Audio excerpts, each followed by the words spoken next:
أعوذ بالله من الشيطان الرجيم. بسم الله الرحمن الرحيم.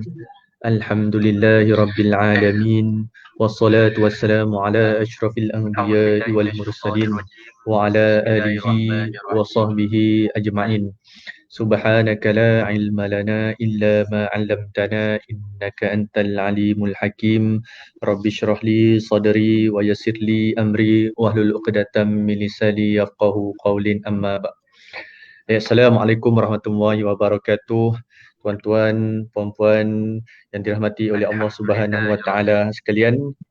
Jadi alhamdulillah hari ini kita bertemu di dalam satu majlis ilmu yang kita namakan sebagai Bicara Falak. Kupasan berkaitan dengan ilmu falak dan perkara yang berkaitan tentangnya, serta sedikit kupasan tentang buku falak syar'i praktikal melalui penggunaan aplikasi Stellarium.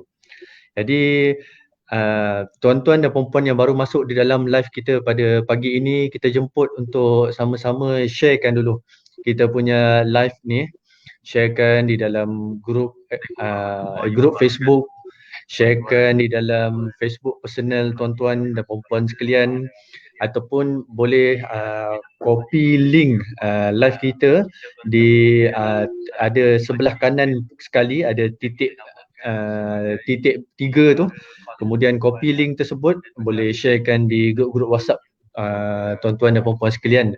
Mudah-mudahan ramai lagi yang dapat memperolehi manfaat daripada live yang kita lakukan ini, insya-Allah.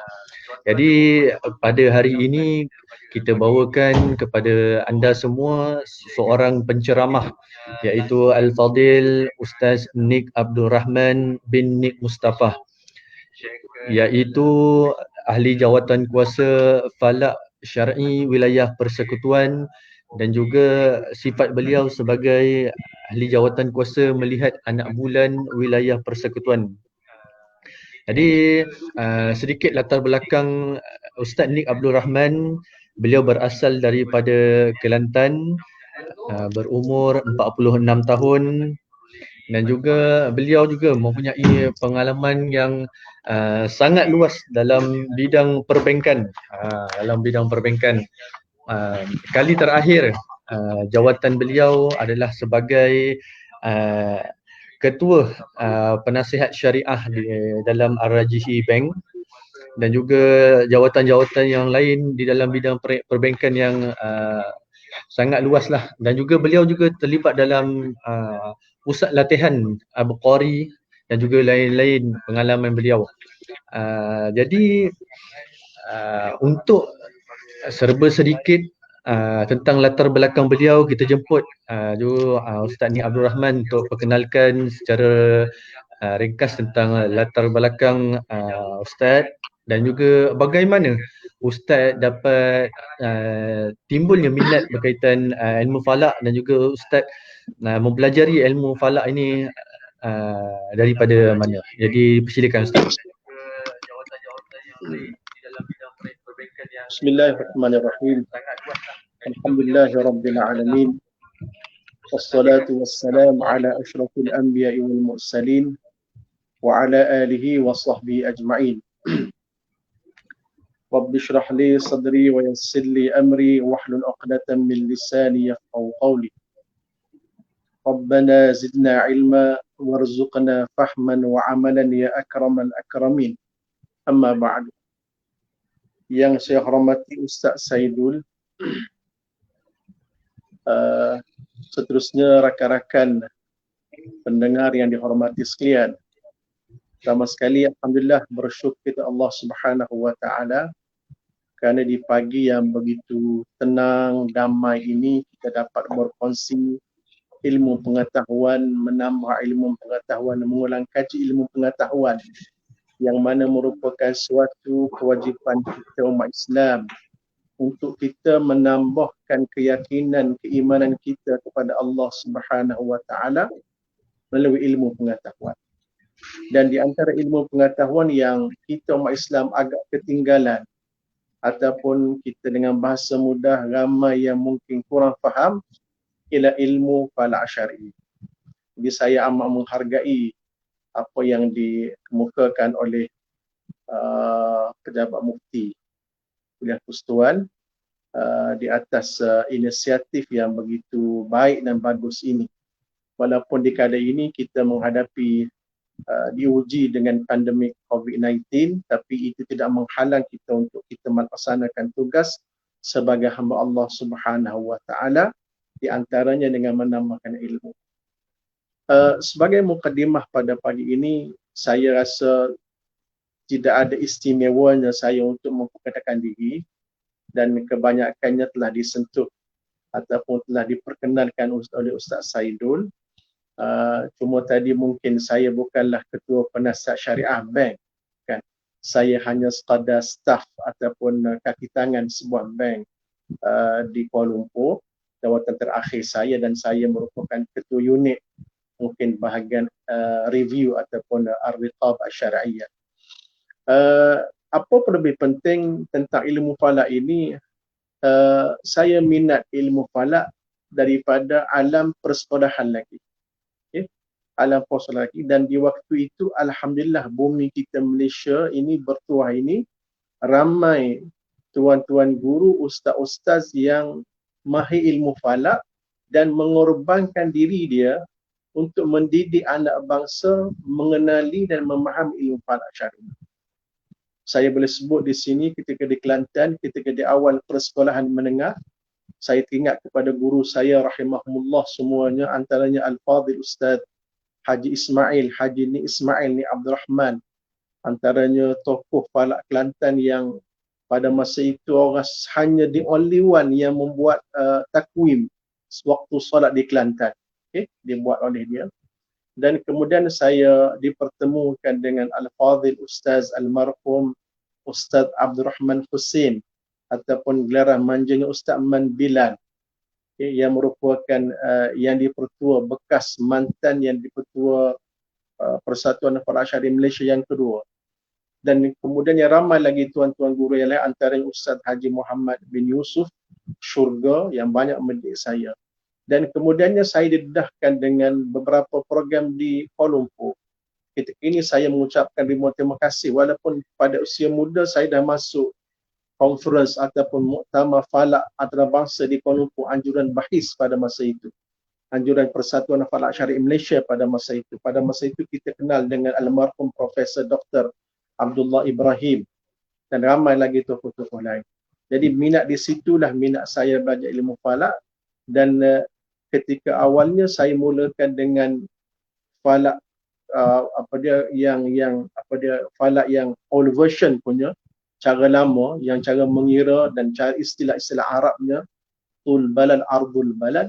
Alhamdulillah saya dapat berpeluang untuk belajar secara ilmu falak moden, ilmu astronomi. Dan saya masih ingat saya sempat habiskan buku The Elements of Astronomy for Surveyor, buku sukatan UTM yang saya belajar khusus dengan guru saya Dr. Abdullah Daud. Jadi itulah sekadar mukaddimah kita pada hari ini. Apapun minat ini tak dapat ditimbulkan kalau tidak dengan hasil usaha guru-guru terdahulu untuk berkongsi, mengajak, mendidik anak bangsa mengenali ilmu falak syar'i. Sebagai mukaddimah.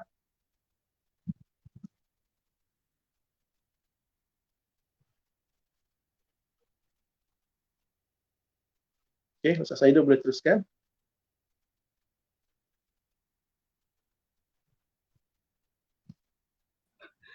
Okey Ustaz. Dengar saya? Dengar saya dengar. Okey, jadi alhamdulillah terima kasih kepada Al-Fadhil Ustaz Nick di atas perkongsian serba sedikit tentang diri beliau dan bagaimana timbulnya minat beliau untuk menjebakkan diri dalam dunia falak ini. Jadi untuk pengetahuan tuan-tuan dan puan-puan yang mengikuti live kita pada hari ini, jadi live kita pada hari ini adalah tentang bicara falak bersama dengan Ustaz Nick Abdul Rahman. Kita mengupas tentang ilmu falak dan juga persoalan-persoalan tentangnya, dan juga kupasan berkaitan dengan buku Falak Syar'i Praktikal yang akan saya tunjukkan sebentar lagi. Jadi ini adalah salah satu inisiatif unit falak Pejabat Mufti Wilayah Persekutuan untuk memberikan pendidikan falak kepada masyarakat awam di dalam zaman pandemik COVID-19 ini. Selalunya kita melaksanakan program-program bersama masyarakat awam, contohnya di universiti, di masjid-masjid, di surau-surau, di jabatan-jabatan kerajaan. Tapi ekoran dengan perintah kawalan pergerakan yang sedang dialami oleh negara kita ketika ini, jadi kita memilih platform secara online kan, yang masyarakat boleh ikuti bersama dengan page kami, iaitu Pejabat Mufti Wilayah Persekutuan.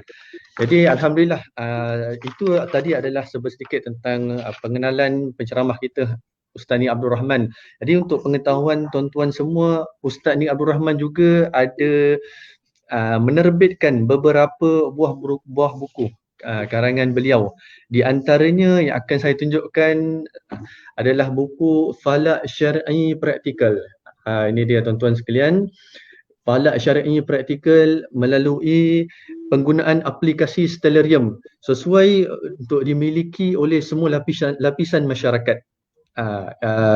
Pembelajaran ilmu falak yang ringkas dan juga sampai. Jadi buku ini akan kita kupas sebentar lagi oleh Ustaz Ni Abdul Rahman, dan juga bagi mereka yang sedang mengikuti live kita pada ketika ini, jika terdapat sebarang persoalan yang ingin diajukan, boleh tulis di ruangan komen dan kita akan cuba selang-seli dengan menjawab soalan daripada tuan-puan sekalian.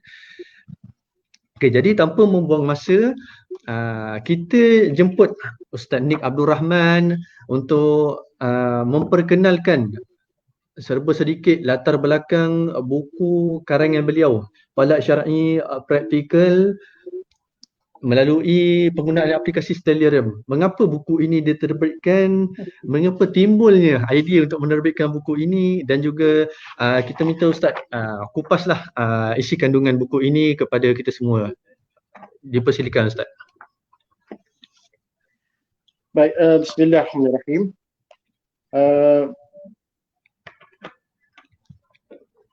Berkenaan satu perkara ya Ustaz Saidul yang kita lihat dalam isu yang berlaku dalam masyarakat kita pada hari ini ialah tentang penguasaan terhadap kefahaman terhadap ilmu falak syar'i. Di mana kalau kita melihat sebenarnya ilmu falak ini satu benda yang bukan jauh daripada umat Islam. Satu benda yang bukan jauh daripada umat Islam. Kalau kita melihat kepada ayat-ayat Al-Quran khususnya, banyak menyentuh tentang perlu untuk kita bertafakur, untuk kita merenung, untuk kita berfikir khususnya alam semesta yang ada di atas kepala kita. Dan terbukti sekali di antara ilmu yang awal timbul dalam sejarah tamadunan ilmu Islam ialah ilmu falak syar'i, antaranya Al-Khawarizmi yang muncul di abad dalam 100 tahun Hijrah. Mana semasa dengan ilmu falak, semasa dengan ilmu fiqh, semasa ilmu hadis dan ilmu-ilmu lain. Jadi maknanya ilmu falak tidak jauh daripada umat Islam. Namun kini agak mendukacitakan apabila ilmu falak itu dilihat jauh daripada umat Islam dan tak ramai umat Islam memahami ilmu falak syar'i. Sedangkan penggunaannya amat penting dalam kehidupan kita, khususnya untuk kita menambah keimanan kepada Allah Subhanahu wa taala. Sebagai contoh, okay? Dalam suasana pandemik pada masa ini, kalau kita rasa susah hati, kalau kita rasa sedih, kalau kita rasa kecewa, putus asa, keluar rumah, lihat sebelah atas, lihat kepada alam semesta, lihat terbentangnya luas alam semesta, lihat betapa indahnya ciptaan Allah Subhanahu wa taala, lihat betapa indahnya matahari, bulan, bintang. Semuanya itu sebenarnya memberi suatu ketenangan dan keinsafan kepada diri kita. Jadi begitu sekali dekatnya ilmu alam semesta dengan umat manusia. Dan kalau kita melihat Allah Ta'ala ajaibnya ciptaan matahari, ciptaan bulan banyak memberi kesan kepada kehidupan manusia. Okay? Kalau kita tanyakan benefit ataupun kepentingan al-athar matahari ini banyak. Bayangkanlah kalau tidak ada matahari. Qul ara'aytum in ja'alallahu 'alaykumul laila sarmadan ila yaumil qiyamah. Bagaimana kalau Allah Taala jadikan malam saja, tak ada siang lagi. Susah kita nak jemur baju. Susah untuk kita keluar cari makan, untuk kita bekerja. Mana begitu sekali kesan besar terhadap umat Islam. Maknanya kalau kita nak menjadi umat Islam yang sebenarnya, ilmu falak syar'i merupakan suatu, saya tidak katakan sebagai rukun, tapi keperluan untuk kita mendekatkan diri kepada Allah Subhanahu wa taala dalam konteks kita mengabdikan diri kepada Allah Subhanahu wa taala. Namun amat malang sekali apa yang saya sebutkan tadi mungkin jauh. Dan jauh inilah bila kita kaji, bila kita buat training, bila kita berbincang, kita tanyakan kepada pakar-pakar, mungkin disebabkan kerana konsep pembelajaran yang kalau saya katakan bukanlah ketinggalan, tapi mana tidak sesuai dengan keadaan zaman sekarang. Okay? Tidak sesuai dengan zaman sekarang. Contohnya mungkin kaedah pembelajaran lama lebih menekankan kepada pengiraan. Okay? Lebih kepada pengiraan mathematics, riyadiyat al-hisabiyah, kepada mathematics. Sedangkan kalau kita melihat tak perlu pun mathematics untuk khususnya kepada orang awam ini. Jadi lantara itulah saya dengan guru saya khususnya yang dihormati Dr. Abdullah Daud, kami duduk dan kami berbincang dan kami mencari solusi apakah kaedah terbaik untuk kita tampilkan falak syar'i kepada masyarakat supaya masyarakat memahami dan rasa dekat dengan ilmu falak syar'i. Okay, lalu terbitlah buku praktikal ilmu falak syar'i tadi, di mana kalau tuan-tuan ingat asas kepada buku tersebut ialah melalui program software dinamakan Stellarium. Stellarium yang ada dalam internet yang tuan-tuan boleh download. Okay. Zaman sekarang zaman canggih, zaman teknologi. Okay. Kemudahan yang untuk kita memahami ilmu falak syar'i begitu luas dan banyak sekali. Antaranya software Stellarium. Okay. Maka saya mendapati Stellarium ini bagus untuk kita orang awam, khususnya kepada adik-adik kita di peringkat sekolah menengah, untuk mula memahami dan mengenali ilmu falak syar'i. Maka hasil daripada itulah saya keluarkan buku yang berpandukan kepada Stellarium, seolah buku itu macam manual kepada Stellarium dalam bentuk ilmu falak syar'i. Di mana kalau saya beritahukan konsep saya tidak suka tekankan kepada pengiraan. Ilmu falak syar'i bukan bermula dengan pengiraan, tapi ilmu falak syar'i mesti bermula dengan memahami fenomena terlebih dahulu. Dan itulah yang saya belajar. Saya belajar kita memahami fenomena. Apakah dinamakan sebagai pergerakan matahari? Apakah dinamakan sebagai pergerakan bulan? Apakah dinamakan sebagai kesan di antara pergerakan matahari dan bulan? Apakah ia dimaksudkan dengan ijtima'? Bagaimana boleh berlaku ijtima'? Apakah dimaksudkan dengan gerhana? Bila boleh berlaku gerhana? Air pasang dan sebagainya. Memahami fenomena terlebih dahulu adalah lebih penting dalam kita memahami ilmu falak syar'i berbanding dengan kita start dengan pengiraan. Jadi sebab itulah timbulnya buku ini yang saya rasakan praktikal. Saya tidak masukkan dengan pengiraan dan saya minta maaf, sepatutnya kita boleh share.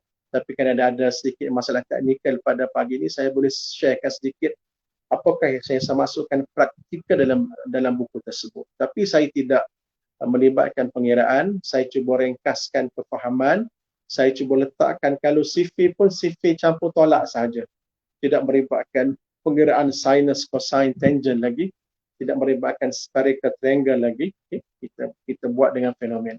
Jadi sebab itulah saya melihat perlu untuk saya dan guru saya Dr. Abdullah Daud untuk kita tampilkan sebuah buku yang mungkin menjadi panduan yang mudah kepada orang awam, khususnya untuk memahami ilmu falak syar'i dalam era teknologi yang begitu besar dalam dunia moden pada pagi ini dan pada hari ini. Itu sebagai mukaddimahnya Ustaz saya dulu.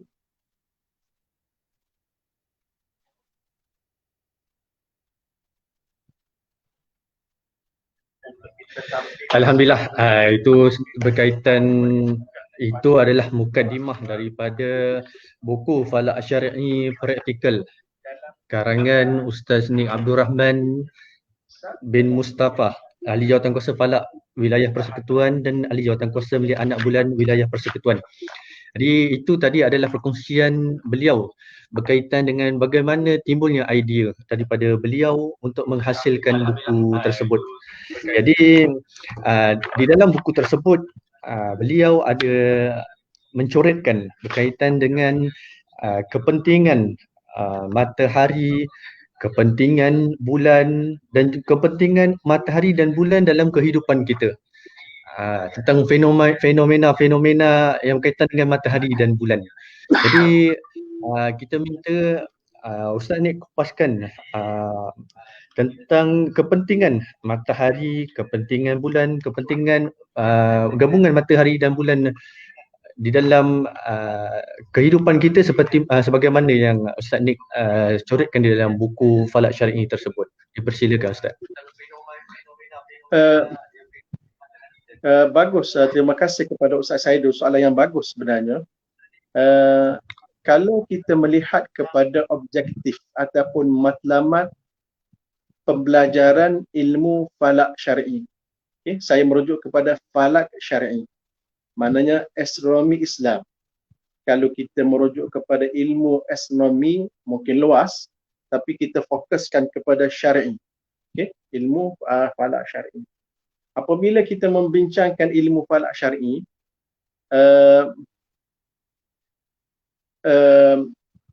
kita membahaskan 3 sahaja ilmu yang sebenarnya sebagai asas. Itulah penentuan solat, kiblat dan juga penentuan hari raya dan puasa. Kalau kita membincangkan ilmu falak syar'i, sebenarnya falak syar'i ini dia membincangkan 3 ilmu utama, iaitulah tentang waktu solat, penentuan kiblat dan juga hari raya dan puasa.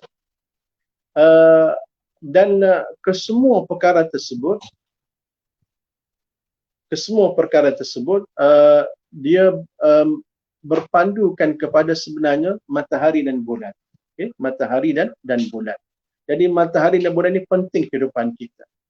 Kalau tadi saya sebutkan mukadimah matahari mungkin hanya untuk kegunaan jemur baju, tapi sebenarnya dalam sudut ilmu falak syar'i dan ilmu astronomi, matahari merupakan elemen yang sangat penting dalam ilmu falak syar'i. Begitu juga dengan bulan. Di mana kalau kita melihat matahari, kepentingan matahari bukan hanya semata-mata untuk secara ilmu astronomi, tapi sebenarnya dia juga merupakan keperluan harian kita. Di antaranya ialah semacam kita menunjukkan hari bulan takwim masih berdasarkan kepada matahari.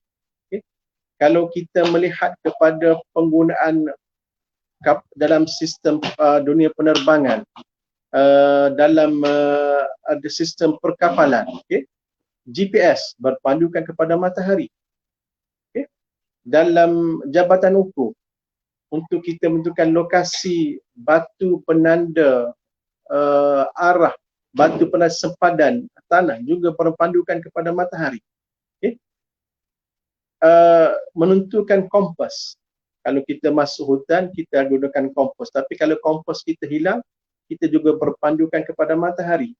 Untuk menentukan jam kita, waktu kita sekarang, sekarang kita melihat jam di tangan, sebenarnya jam di tangan berpandukan kepada matahari.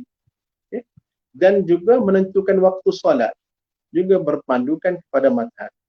Begitu hebatnya, begitu indahnya, begitu ajaibnya Allah Ta'ala menciptakan matahari untuk kita. Itu kepentingan matahari. Dan banyak lagi kepentingan-kepentingan lain yang kalau kita dapat lihat dalam dunia kita pada hari ini. Adapun bulan, ada kepentingan. Bulan juga ada kepentingan. Bulan pelengkap kepada matahari. Bulan merupakan pelengkap kepada matahari. Minta maaf sekejap.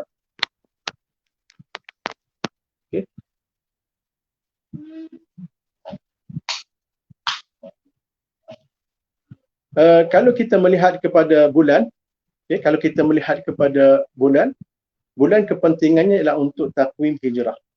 Takwim hijrah kita ni berpandukan kepada bulan. Maksudnya dengan hanya melihat kepada bentuk bulan, dengan melihat kepada bentuk bulan dan ditambah dengan kedudukan pergerakan bulan, kita dapat menentukan tarikh hijrah, tahun hijrah pada hari tersebut. Dan ini kegunaan bagi pelayaran khususnya. Pelayaran, nelayan-nelayan kita bukan pelayaran yang kapal-kapal besar. Nelayan kita yang kecil-kecilan pun still lagi menggunakan pedoman bentuk bulan bagi menentukan air pasang surut. Air pasang surut juga bergantung kepada bulan. Melihat kepada bentuk bulan, mereka dapat tentukan tarikh. Dan daripada tarikh mereka dapat tentukan bilakah bermulanya air pasang surut. Kerana air pasang surut ini waktunya berbeza-beza pada tiap-tiap hari.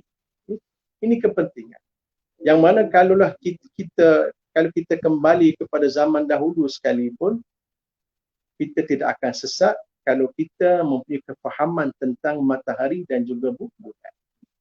Tapi malangnya sekali lah, kita lihat matahari tiap-tiap hari. Kita lihat bulan tiap-tiap malam, tapi tidak tergambar kepada kita apakah faedah yang boleh kita pelajari daripada bulan tersebut. Inilah yang saya cuba kumpulkan, saya cuba congkilkan daripada buku yang saya susun tersebut. Itulah kita sebagai individu Muslim, orang awam, kita dapat memahami apa yang berlaku tentang fenomena alam, bulan dan matahari hanya dengan mempunyai kefahaman yang asas terhadap kedua-dua jisim tersebut. Dan yang lebih menakjubkan lagi, kalau kita gabungkan di antara matahari dan juga bulan, akan berlaku lagi fenomena yang lain, khususnya gerhana berpandu kepada matahari dan bulan. Dan gerhana ini dalam hadis disebut ayatun min ayatillah, merupakan tanda kekuasaan daripada banyak tanda kuasa Allah Subhanahu wa taala. Orang yang tidak mempelajari ilmu falak syar'i mungkin tidak memahami apakah dimaksudkan dengan hadis ini. Tapi bagi mereka yang ada ilmu asas tentang ilmu falak syar'i, mereka memahami bahawasanya gerhana itu ada fungsi yang tersendiri dalam ilmu falak syar'i. Dan gerhana tidak berlaku kecuali dengan kesan yang ada pada matahari dan kesan yang ada pada bulan. Begitu juga dengan air pasang surut, bergantung kepada kesan matahari dan bulan. Dan yang paling penting, matahari dan bulan kedua-duanya memberi kesan kepada penentuan awal bulan hijrah, iaitulah penentuan yang kita katakan penentuan bilakah kita berpuasa dan bilakah kita juga berhari raya. Jadi dengan matahari dan bulan sahaja, kalau kita betul-betul faham, kita boleh menguasai ilmu falak syar'i daripada asas sampailah kepada memahami masalah isu yang kompleks, itulah masalah hari raya dan juga puasa. Inilah yang saya cuba tampilkan dalam buku saya, yang saya hanya belajar dua perkara saya, itulah matahari dan juga bulan. Wallahu a'lam. Jadi alhamdulillah, itu adalah perkongsian daripada Ustaz Nik Abdul Rahman berkaitan dengan fenomena yang berkait dengan matahari dan juga bulan. Jadi untuk mereka yang baru mengikuti live kita pada pagi ini, kami daripada Unit Falak Pejabat Mufti Wilayah Persekutuan menganjurkan program Bicara Falak bersama Ustaz Nik Abdul Rahman bin Mustafa, Ahli Jawatan Kuasa Falak Syar'i Wilayah Persekutuan dan Ahli Jawatan Kuasa Melihat Anak Bulan Wilayah Persekutuan. Dan sekarang kita sedang dalam topik mengumpas buku Falak Syar'i Praktikal. Buku Falak Syar'i Praktikal melalui penggunaan aplikasi Stellarium, karangan daripada beliau sendiri, Ustaz Nik Abdul Rahman. Jadi Ustaz, jadi pada tuan-tuan dan puan-puan semua, jadi untuk saya ingatkan juga, siapa yang mempunyai persoalan berkaitan dengan ilmu falak, lebih-lebih lagi berkaitan dengan tajuk yang sedang kita bincangkan, fenomena yang berkait dengan bulan dan juga matahari, bolehlah utarakan di ruangan komen untuk sama-sama kita bincangkan dan kita rukaikan persoalan tuan-tuan sekalian. Jadi ada satu soalan ni Ustaz, daripada Encik Muhammad Arif Tajuddin ni Ustaz. Ya. Assalamualaikum. Bagaimana nak dapatkan buku Falak Syar'i Praktikal tu ya? Ustaz. Baik, terima kasih kepada Encik Arif di atas semangat beliau untuk mendapatkan buku tersebut. Buku tersebut sebenarnya ada didua dengan saya. Saya edarkannya kepada siapa yang berminat boleh hubungi saya, dan harga yang ditawarkan ialah sebanyak RM25 sebuah. RM25 sebuah. Namun Ustaz Saidul, yang lebih utamanya, saya ajar buku tersebut rather than customer purchase that book. Tapi saya suka kalau saya dapat ajarkan buku tersebut. Jadi sebab itulah saya beritahu kepada mereka yang berminat, kalau betul-betul nak adakan buku tersebut,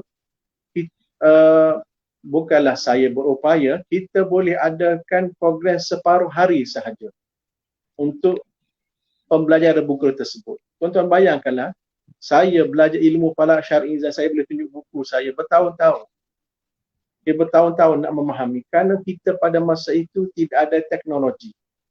Jadi bila guru kita ajar tentang fenomena gerhana, fenomena istimak, kita terpaksa bayangkan dengan diri sendiri. Jadi bayangkanlah kita yang orang kata jahil, yang baru nak belajar ilmu falak syar'i ini, tiba-tiba nak bayangkan alam semesta, memang terlalu sukar. Tapi dengan adanya kemudahan pada waktu ini, khususnya Stellarium dan software yang seakan Stellarium ini ada di planetarium negara. Saya ulangi, program yang seakan Stellarium ini khusus untuk pembelajaran ada di planetarium negara. Jadi saya mengajak kepada mereka berminat, kalau kita ada kora yang cukup, kita boleh boleh adakan program di planetarium negara. Dan insya-Allah saya rasa pihak Jabatan Mufti juga bersedia untuk anjurkan program ini. Jadi buku tersebut boleh diperoleh daripada saya sendiri, ataupun boleh hubungi Ustaz Saidul di Jabatan Mufti kalau suka untuk dapatkan saya. Tapi lebih penting saya syorkan kepada rakan-rakan kita yang betul-betul nak faham, kita kan dah ada kemudahan teknologi, jom mari kita belajar buku tersebut di planetarium negara. Wallahu a'lam.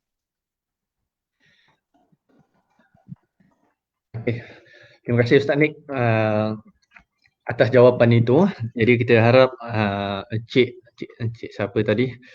Encik Muhammad Arif Muhammad Tajuddin, jika hendak mendapatkan buku ini, boleh hubungi saya pada talian 012-3654-764. Jadi kita akan cuba usahakan untuk menghantar buku ini kepada Encik Muhammad Arif.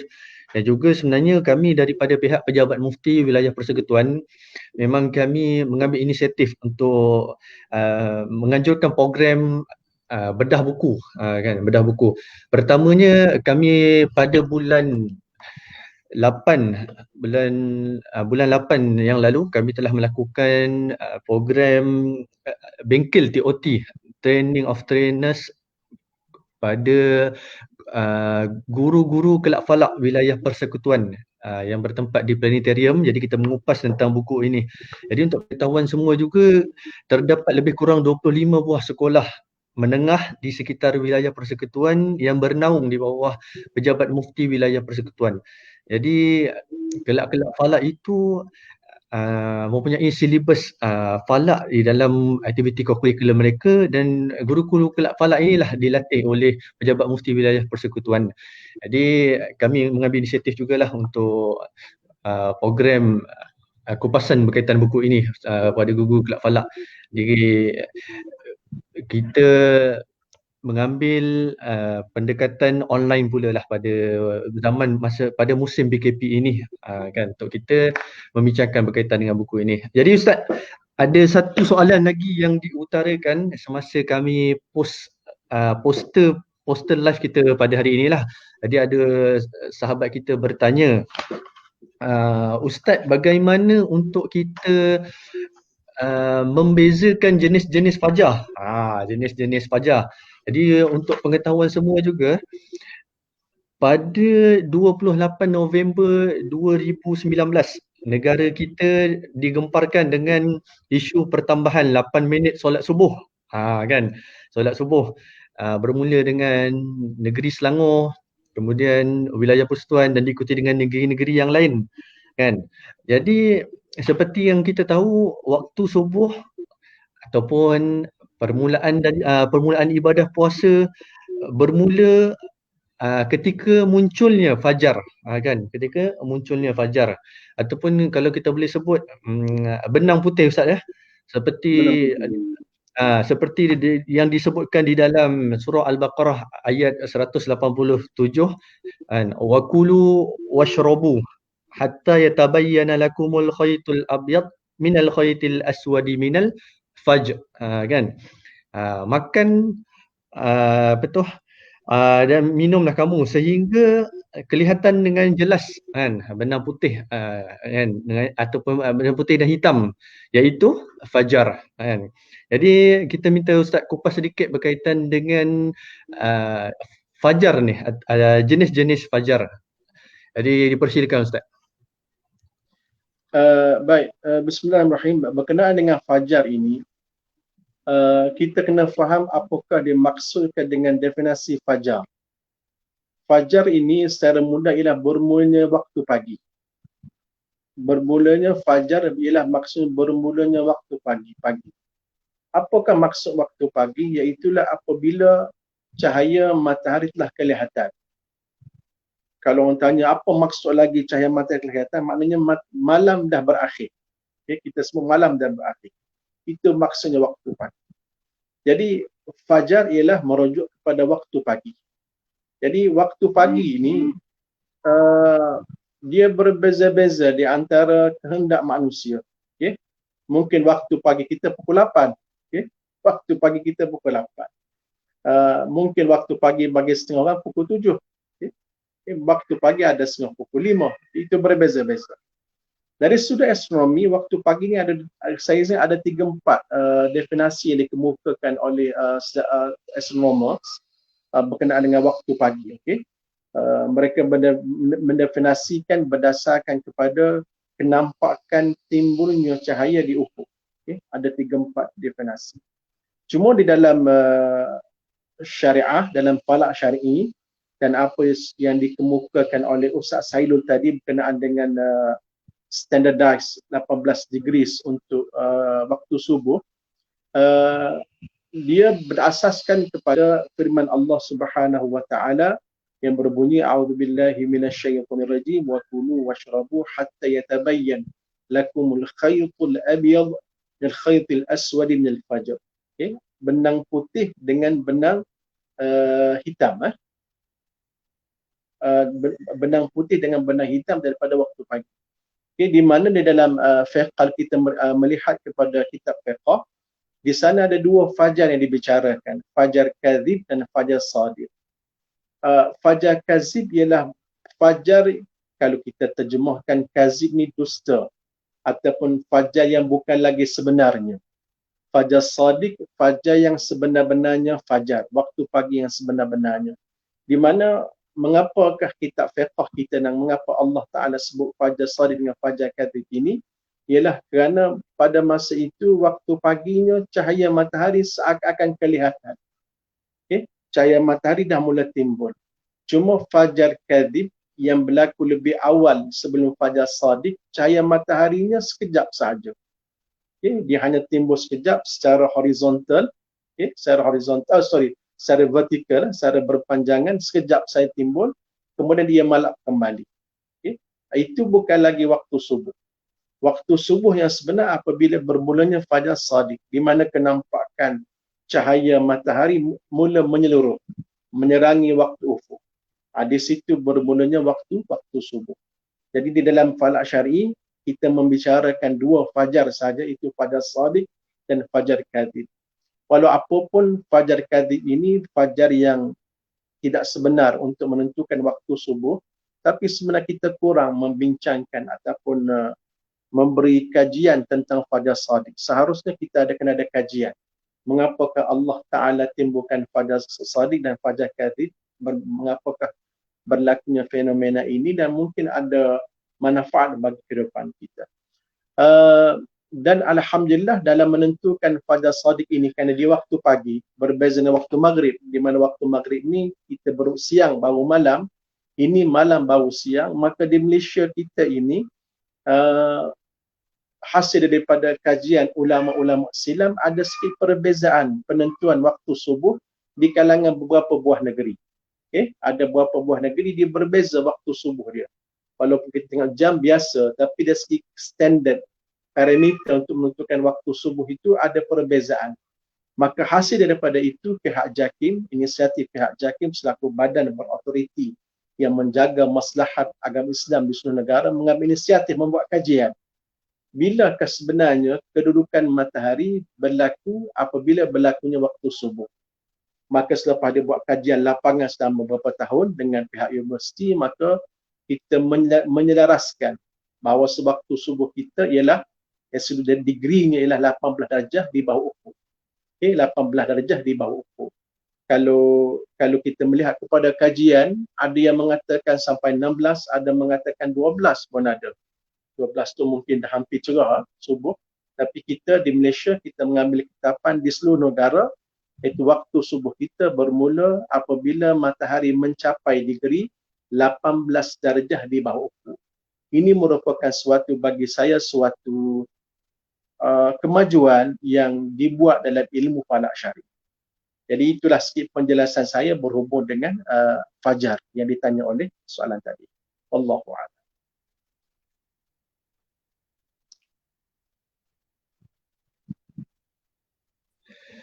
Okey, alhamdulillah. Kita harap jawapan yang diberi dapat menjawab soalan daripada penanya tadi berkaitan dengan jenis-jenis fajar.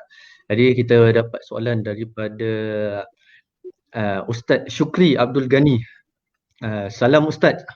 Bagaimana perubahan matahari dan bulan boleh mengubah fenomena alam seperti banjir, pasang surut air, pertumbuhan-tumbuhan dan sebagainya, kan?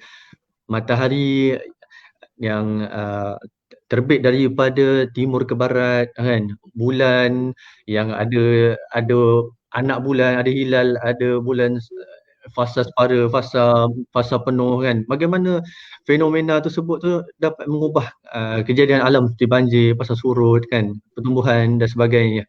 Soalan daripada Ustaz Syukri Abdul Ghani, sahabat saya. Dipersilakan Ustaz. Terima kasih kepada Ustaz Syukri di atas soalan yang baik sebenarnya. Dan soalan itu sebenarnya trigger yang trigger kepada umat Islam supaya kita berfikir bagaimana boleh semuanya berlaku hasil daripada benda yang berlaku objek samawi. Bagaimanakah banjir, air pasang surut boleh berlaku dengan kesan daripada matahari dan bulan. Pertama sekali saya suka jelaskan, kita merefer kepada air pasang surut. Air pasang surut. Banjir itu mungkin kesan iklim. Begitu juga dengan tumbuh-tumbuhan, itu lebih kepada iklim. Okay? Saya lebih merefer kepada air pasang surut. Walaupun mungkin kesannya ada juga untuk banjir, betul. Macam kalau kita melihat kepada fenomena air bah kuning 2014, kalau kita melihat kepada tarikh, betul. Air bah kuning itu memang pada masa itu bulan 12, bulan 11 tahun 2014 memang di Kelantan memang musim tengkujuh, memang berlaku banjir, tapi mengapa begitu banyak air? Pada masa itu memang tarikhnya berlaku dengan masalah matahari dan bulan. Dan yang terbaru ini di Selangor air pasang surut besar yang berlaku sehingga melimpah daripada air laut masuk ke daratan, ke sungai, juga hasil daripada fenomena astronomi falak syar'i itu matahari dan bulan. Jadi pihak kerajaan Selangor telah memberi amaran pada tarikh-tarikh tertentu akan berlaku air pasang yang besar, dan bagi kita yang memahami ada ilmu, bukan ada ilmu falak syar'i, kita faham ni mengapa tarikh ini. Rupa-rupa bila kita semak dengan matahari dan bulan itu berlaku pada waktu ijtima'. pada waktu istimak, dan istimak itu istimak yang kedudukan matahari bulannya agak dekat punya besar. Jawapannya panjang tapi mudah saya sebutlah kerana graviti. Okay? Jawapannya panjang, perlu kepada ulasan dan perlu kepada tadi kefahaman asas pergerakan matahari bulan sampai kepada air pasang surut. Tapi yang paling mudah saya sebutkan ada graviti. Ini graviti ini bighairi amadin tarawunaha. Graviti ini bagaimana Allah Ta'ala ciptakan setiap planet ini, objek samawi ada graviti tersendiri. Bumi ada graviti, bulan ada graviti, matahari ada graviti. Dengan graviti ini alam semesta menjadi firm, menjadi begitu cantik, teguh sekali. Dan graviti ini dia kadang-kadang memberi kesan kepada planet-planet yang berdekatan. Sebagai contoh, kita bumi, kita dekat dengan bulan. So graviti bulan itu kadang-kadang boleh mempengaruhi bumi, di antaranya ialah air pasang surut. Air pasang surut. Jadi bulan ini dia memberi kesan kepada air pasang surut kerana adanya graviti. Ditambah dengan faktor cuaca, faktor kaji cuaca, kadang-kadang air pasang surut itu menjadi lebih besar. Jadi sebab itulah kalau kita pergi ke sebelah Kelang, sebelah Kelang, sebelah yang dekat-dekat Sebelah pantai Banting tersebut. Ustaz. Banting tempat saya. Pantai Morib. Pantai Morib semua tu kan. Nelayan di sana memang mahir tentang ilmu pergerakan bulan. Kerana ia memberi kesan kepada air pasang surut ialah kerana adanya graviti. Jadi jawapan saya pada mudah ialah kerana graviti. Nak tahu kita kena belajarlah. Wallahu a'lam. Terima kasih Ustaz. Fenomena air pasang surut memang tepat dan kena sekali lah. Memang kita sedang menghadapi fenomena air pasang besar ni, lebih-lebih lagi di bahagian seperti Ustaz sebutkan lah, di tempat saya sendiri pun di pantai Kelanang, pantai Morib, pantai Bagan Lalang, limpahan air tu sehingga mengenai tembok, sehingga terhakis tembok yang dibina tu. Memang nak cerita kuat sungguh lah air pasang besar ni kan. Jadi terima kasih kepada mereka-mereka ataupun tuan-tuan yang baru mengikuti live kita pada hari ini. Jadi sekarang ni kita dalam sesi untuk menjawab soalan-soalan yang dikemukakan berkaitan dengan falak. Jadi tadi adalah soalan daripada Ustaz Syukri Abdul Ghani. Jadi sekarang ada satu soalan daripada Encik Saiful Azhar Wahab. Apakah kaitan ilmu falak dengan ilmu sihir? Ilmu falak pun contoh ada ramalan kan, gerhana bulan, gerhana matahari, kita boleh ramal, kita boleh jangka 2021 ada gerhana sampai 10 tahun akan datang. Ilmu sihir pun ilmu ramalan juga kan. Jadi ada kaitan ke ilmu falak dengan ilmu sihir ni? Kan. Mungkin Ustaz boleh jawab Ustaz. Terima kasih. Soalan ni yang agak lucu tapi relevan. Suka saya sebut begini, asas ilmu dan Islam ini, ilmu sains ke ilmu falak ke, dia mesti berasaskan kepada facts, kepada fakta, mesti berasas kepada data. Dalam ilmu Islam ini dia mesti berasas kepada fakta, mesti berasaskan kepada data. Mana-mana ilmu yang ada fakta dia, ada data dia, ada kajian dia, ilmu tersebut diterima dalam Islam. Apa jua nama ilmu tersebut. Tetapi kalau ilmu tersebut hanya berdasar kepada ramalan, mana tidak ada data, tidak ada fakta, jangkaan semata-mata, ilmu tersebut tertolak dalam Islam. Jadi saya tegaskan ilmu falak syar'i ialah ilmu berasas pada fakta. Bukan fakta sehari, bukan fakta setahun, fakta beribu tahun. Ini digalakkan dalam Islam kerana Allah Ta'ala memberi akal fikiran untuk kita mengkaji. Mengkaji berdasar kepada fakta dan berdasar kepada data. Jadi ia bukan ilmu yang berkaitan dengan sihir. Sihir tersebut mengapakah diharamkan oleh Islam? Mengapakah Islam menegak ilmu sihir? Kerana ilmu tersebut langsung tidak berdasar pada fakta dan tidak berdasar kepada data. Dengan kata lain, tidak berasas kepada ilmu sains. Di dalam ilmu falak, ilmu astronomi pun dipanggil ada ilmu astrologi. Ilmu berdasar kepada nujum, lihat bintang nanti hari ini berlaku apa. Itu ilmu yang Allah Ta'ala haramkan. Man ata kahinan, ada hadis menyebut siapa-siapa mendatangi tukang tilik, tukang nujum, Allah Ta'ala akan laknat dia. Kenapa? Kerana ilmu tersebut dia tidak berasas kepada fakta dan data. Jadi saya nak beritahu kaitan tak kaitan pun yang perlu kita faham di sini. Di dalam Islam, ilmu-ilmu yang berasas kepada data, berasas pada fakta diterima dari segi agama. Walaupun orang suka tak suka, sebagai contohnya Ustaz Saidul lah, macam COVID-19 sekarang ni, SOP COVID-19. Menyebabkan kita agak tertangguh solat jemaah kita, masjid kita mungkin agak tertangguh sedikit.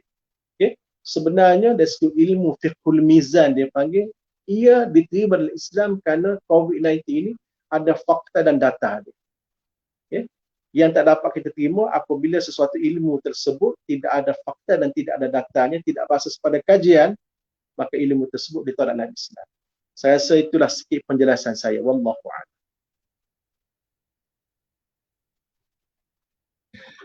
Alhamdulillah, terima kasih. Mungkin kita boleh pergi kepada 3 soalan yang terakhir. Ni ada satu soalan menarik. Selalu kita dengar istilah-istilah ni, kan? Imsak, kemudian subuh, kemudian fajar, kemudian syuruk, kemudian duha, kan? 5 istilah ni kan. Jadi macam yang Cik Saiful Azhar katalah, semuanya pagi. Imsak pagi, subuh pagi, syuruk pagi, fajar pagi, duha pun pagi. Jadi adakah semuanya sama ni? Apakah beza istilah-istilah yang disebutkan di sini? Jadi mohon penjelasan daripada Ustaz. Silakan Ustaz. Okey, ringkasnya soalan yang bagus. Sebenarnya zaman dulu orang Arab tak ada jam.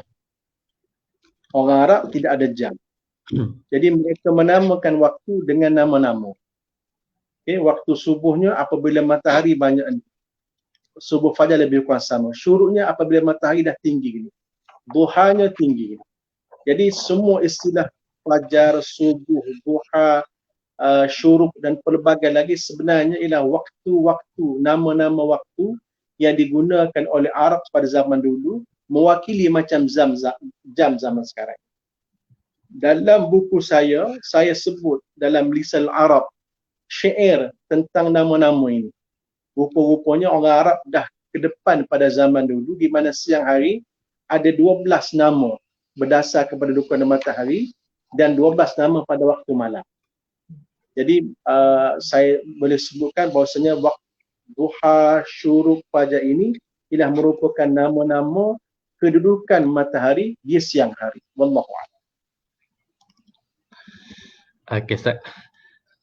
Terima kasih Ustaz, penjelasan yang ringkas dan juga bermakna, tetapi bermakna. Okey. Kita ada lagi beberapa minit sebelum kita menamatkan siaran langsung kita, bicara falak kita. Jadi ada soalan yang agak panjang sikit daripada Puan Siti Rafidah. Jadi kita harap mereka yang tanya soalan ni masih mengikuti live kami. Jadi dapatlah menjawab soalan-soalan yang tuan-tuan dan puan kemukakan. Jadi persoalan yang terbuku di minda dapat kita rungkaikan kan. Jadi tuan-tuan dan puan puas hatilah kan. Jadi mana-mana yang ada sebarang persoalan, kita buka untuk satu lagi soalan sebelum kita tutup soalan dan kita menamatkan bicara falak kita lah insya-Allah. Jadi ada soalan daripada Puan Siti Rafidah. Assalamualaikum Ustaz.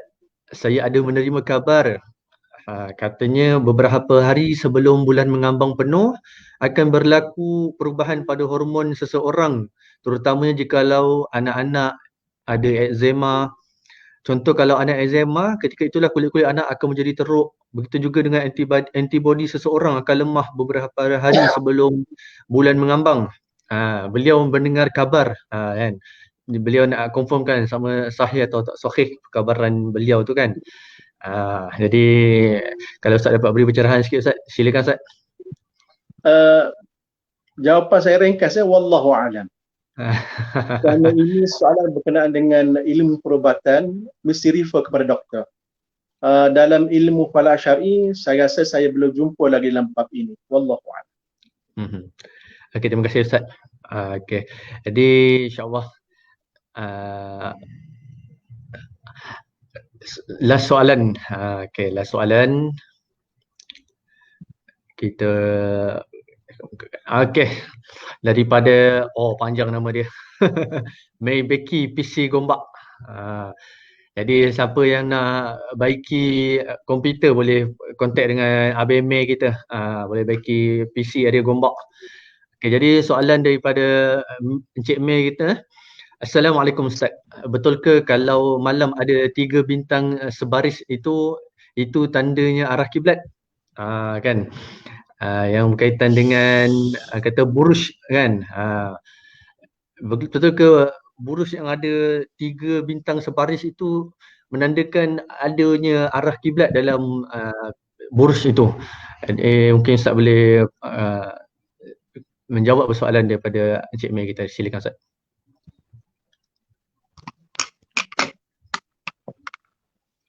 Baik, dengar Ustaz, saya dulu dengar. Dengar Ustaz. Okey. Berkenaan dengan soalan tadi betul. Okey, betul. Kalau ada garisan itu 3 bintang sebaris, itu memang antara tanda untuk kita melihat kepada arah kiblat. Cuma yang perlu kita tahu bintang mana. Okay, bintang mana. Dalam buku saya kita ada buat penjelasan tentang buruj Orion. Buruj gergasi yang memegang pedang itu di tali pinggang dia, di dia punya tali pinggang dia dan juga di sarung pedang itu memang antara tanda untuk kita menentukan arah kiblat. Jadi jawapan saya ya, memang itu tanda kiblat, cuma kita kena ada sedikit ilmu, kena belajar bintang yang mana, macam mana kita nak kenal buruj Orion itu. Wallahu a'lam. Okey, terima kasih atas soalan daripada Encik May kita dan juga jawapan daripada Ustaz Nik. Jadi untuk pengetahuan tuan-puan semua, siapa yang berhasrat untuk mendapatkan buku falak syar'i praktikal melalui penggunaan aplikasi Stellarium yang kita kupaskan sebentar tadi berkaitan dengan fenomena bulan, fenomena matahari dan juga yang berkaitan dengannya, dan juga ada disebutkan dalam soalan Ustaz May, Encik May kita tadi tentang buruj Orion. Betul ke ia menghadap arah kiblat, juga ada dikupaskan dalam buku ini. Bolehlah hubungi saya ataupun menghubungi Ustaz Nik Abdul Rahman sendiri pada talian 019-243-0074 untuk mendapatkan buku tersebut. Jadi itu dia tadi berkaitan dengan bicara falak, kupasan tentang buku falak syar'i praktikal melalui penggunaan aplikasi Stellarium dan juga menjawab persoalan-persoalan berkaitan dengan ilmu falak. Jadi Ustaz, sebagai orang kata penutupnya lah kan, khulasahnya, kita minta Ustaz simpulkan perbincangan kita dan juga bagaimana buku ini bermanfaat kepada masyarakat awam di luar sana untuk dimiliki dan juga untuk memberi kefahaman kepada mereka berkaitan dengan ilmu falak. 5 minit Ustaz, silakan.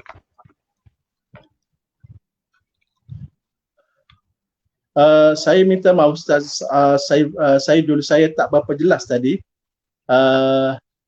Ada sedikit teknikal di sini, tak berapa jelas dia punya suara tadi. Apapun saya ucapkan terima kasih kepada pihak JAKIM yang memberi peluang kepada saya untuk menyampaikan sedikit perkongsian pada pagi ini. Saya minta maaf Ustaz, saya tak dengar apa yang dibicarakan tadi. Saya ulang balik sikit boleh Ustaz? Sound ada masalah sedikit di sini. Dah boleh dengar Ustaz? Dah boleh dengar? Saya punya tab ini ada sedikit problem untuk mendengar. Okay. Tadi ada kekacauan, tadi ada calling masuk tadi. Okey. Okey, jadi sekarang ni kita ambil maklumlah bahawa penceramah kita Ustaz Nik Abdul Rahman menghadapi gangguan teknikal. Dia tidak dapat saya dapat mendengar telefon beliau mengalami sedikit gangguan.